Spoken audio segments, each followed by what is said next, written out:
नमस्कार, आवाज इंडिया में आप सभी का स्वागत है। मैं हूं सीमा।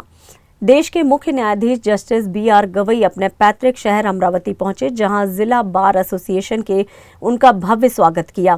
ये न्यायाधीश बनने के बाद उनका पहला दौरा था। सत्कार समारोह में उन्होंने भावुक होते हुए कहा, मैं भारत का मुख्य न्यायाधीश नहीं, अमरावती का भूमिपुत्र बनकर यहाँ आया हूँ। मुख्य न्यायाधीश गवई ने कहा कि उनका हर फैसला संविधान की आत्मा पर आधारित होगा और वही उनके न्याय का आधार रहेगा। उन्होंने ये भी कहा कि बाबा साहेब आम्बेडकर ने जो संविधान दिया वही मेरा पथ दर्शक है।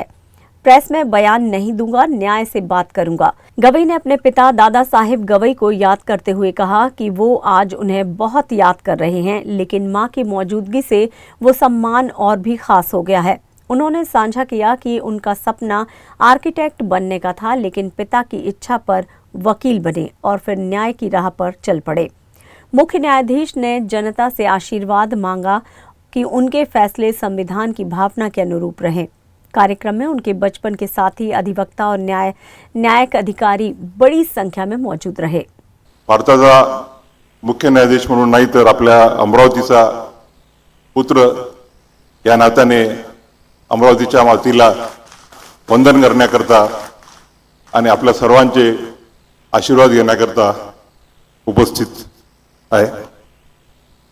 आज सकाळपासून जो मी लँड झालो 12-12:30 आणि त्यानंतर सकाळपासून जो आपल्या सर्वांकडून प्रेमाचा जो वर्षाव चालू आहे त्यांनी पूर्णतः भारावून गेलो आहे आणि शब्द सूचनाचे झाले आहेत। माझ्या जीवनावर जर सर्वात जास्त कोणाचा प्रभाव असेल तर तो म्हणजे दादांचा। लहानपणापासून त्यांच्यासोबत समाजात वावरण्याची संधी मिळाली आणि त्यामुळे एक समाजाचे प्रश्न काय असतात आणि समाजाच्या प्रति आपली काय भूमिका असावी, काय कर्तव्य असावे, काय संवेदना असावी याची जडणघडणच माझ्या आयुष्यात त्यांच्यासमोर मोठा होत असताना होत गेली।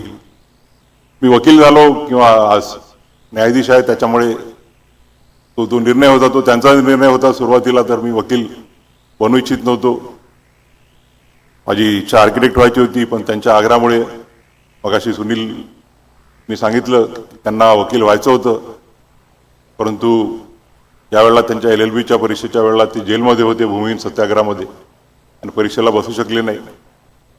आणि त्यानंतर राजकारणात पूर्ण वेळ अखंड सेवा देत असल्यामुळे वकील होता आला नाही आणि त्यामुळे त्यांची इच्छा होती की मी वकील व्हावं आणि त्यांचा आदेश मी पूर्ण केला की यापुढचा जो माझा कालखंड आहे न्यायदानाचा तोही कालखंड आतापर्यंत जो 22 वर्षाचा गेला त्याचप्रमाणे माझ्या हातून बाबासाहेब आंबेडकरांच्या घटनेला प्रेरित असलेल्या आर्थिक सामाजिक न्यायाच्या प्रती या देशाची जी संविधानिक मूल्ये आहेत, समता, समानता आणि बंधुत्व, या प्रती माझी बांधिलकी राहील आणि माझ्या हातून अंबानगरीला, अमरावतीकरांना अभिमान वाटेल असंच कार्य होईल, असे आशीर्वाद द्या।